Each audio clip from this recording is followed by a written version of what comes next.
नमस्कार दोस्तों, आज हम जानेंगे माइंड मैपिंग क्या है।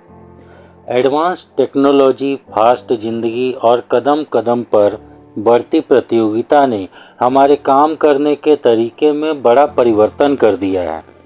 अब आमतौर पर आदमी के पास इतना समय नहीं होता कि वह एक काम में बहुत ज़्यादा समय दे।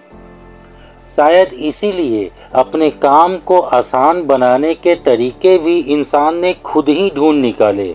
ऐसा ही एक तरीका है माइंड मैपिंग। माइंड मैपिंग यानी कोई काम या कोई प्रोजेक्ट शुरू करने से पहले बनाया गया एक ऐसा खाका जिसमें किस प्रकार से वह काम किया जाएगा, उसकी सभी बातों को क्रम अनुसार लिखना या रखना।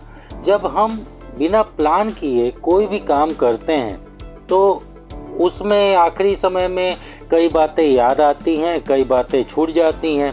ऐसी ही बातों से बचने के लिए ही की जाती है माइंड मैपिंग। कि मान लीजिए जब आप कोई प्रोजेक्ट हाथ में लेते हैं तो सबसे पहले दिमाग को जो बात परेशान करती है वह है प्रोजेक्ट की शुरुआत कैसे करें, यानी किस तरह से प्रोजेक्ट को ऐसी शुरुआत करें कि वह इम्प्रेसिव बन जाए।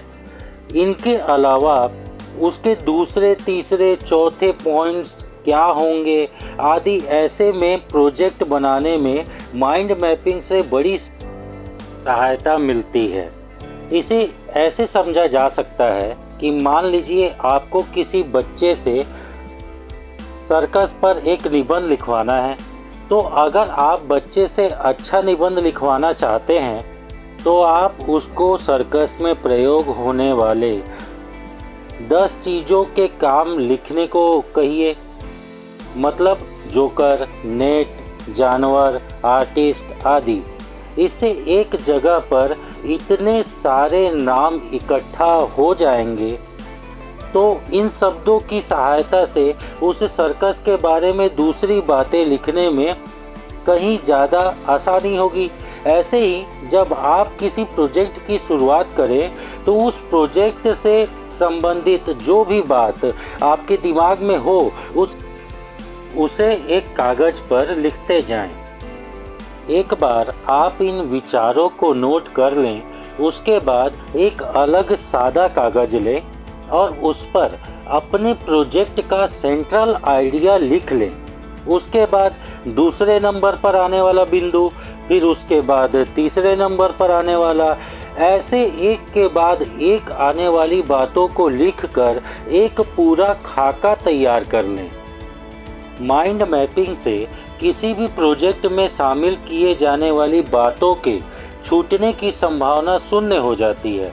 माइंड मैपिंग के जरिए छोटी से छोटी बातों को भी जब एक कागज़ पर लिखकर काम करना शुरू किया जाता है तो प्रोजेक्ट सिलसिलेवार और तकनीकी रूप से बनता है।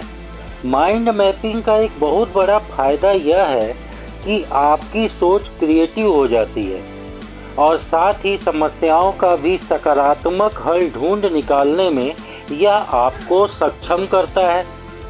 इसकी सहायता से आप अपने विचारों में एक रूपता बना पाते हैं। ध्यान रखें कि लिखने की ऐसी आदत न डालें कि उस पर आप पूर्णतः निर्भर हो जाएं। कोई भी काम करने से पहले गंभीरता से उसका पुनरावलोकन अवश्य करें।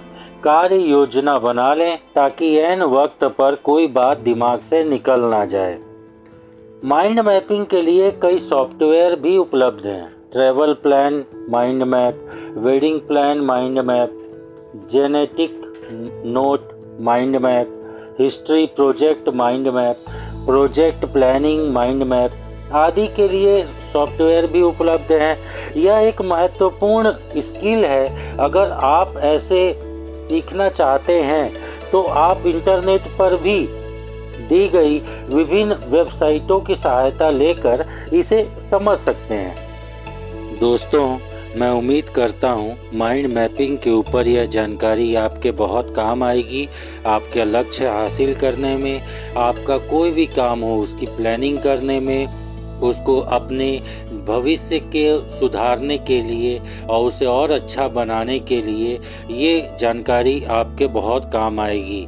आप निरंतर प्रयास मेहनत करते जाइए, आप सफल जरूर होंगे, आपके सारे काम आसान होते चले जाएंगे। बस आप भी, आपका कोई भी काम हो, कोई प्रोजेक्ट हो, कोई बहुत ही ज़रूरी ऐसा काम हो जिसको आपको मैपिंग करना आवश्यक हो, तो इसका ज़रूर इस्तेमाल करें और अपने काम को आसान बनाएं और निरंतर प्रयास करते जाएं और अपनी मंजिल की तरफ अपने कदम बढ़ाते जाएं। हर चीज़ संभव है, बस आपके करने के ऊपर है। कर्म कीजिए, विश्वास रखिए ऊपर वाले पर, आप ज़रूर सफल होंगे।